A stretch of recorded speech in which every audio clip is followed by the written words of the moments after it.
Now that your chapter has been set up and approved, it is considered to be in the startup and interim phase of operation. You will need to have a president, vice president, secretary, and at least 2 member committee leaders.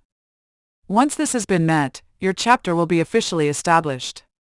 We will explain the roles of each team leader in the upcoming sections, and why it is crucial to the success of your newly formed chapter to have these positions filled with committed leaders. Before you can start inviting, it is a good idea to know what businesses would complement yours and will offer a high referral exchange rate between all parties involved. We have created a publication called How to Find Complementary Businesses Guidebook to help onboarding members understand the reason to network and why you should network, plus a worksheet that helps focus in on the right businesses.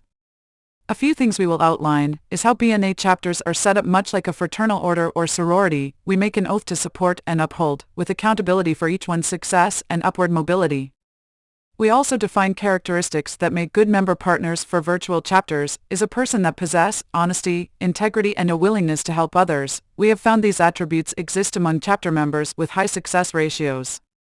So on that note, let's get started. Open the publication by clicking on the image below this video. The page will open in a new window, so you can follow along. This publication is only 8 pages long, and is packed with solid information. This is required for new onboarding and leadership members. This is considered orientation for opening and operating your chapter. The first page will provide some intelligence on the benefits of business networking. Like for instance, it touches on points of creating value to your clients by offering things that you do not offer. It rounds out your service offering in a way that fulfills your customers' needs without having them shop around, because they can trust a reliable source. That would be you. There are many more advantages here on this page and reinforces why you are here and lists more advantages of why to continue to press on. Page 2 provides intelligence on how to network. Even if you are an avid networker, there are things that are specific to virtual networking that you may find helpful in building your chapter.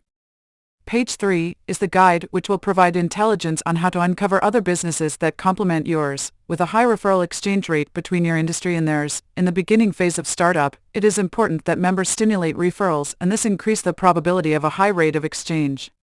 On page 4, it gives members additional intelligence on how to promote each other's business and become true ambassadors for one another.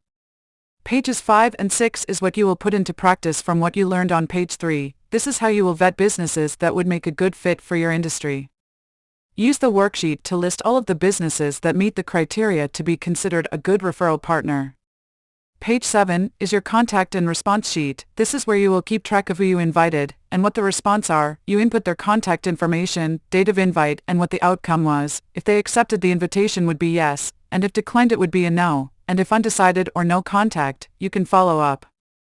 This is a sift and sort process, where you are mining and prospecting for business referral partnerships. Consistency is key in filling your appointment book with attendees for your chapter meetings. That concludes this section. Click the complete to proceed to the next, where we will provide instructions on the proper way to invite members now that you have your list of potential candidates.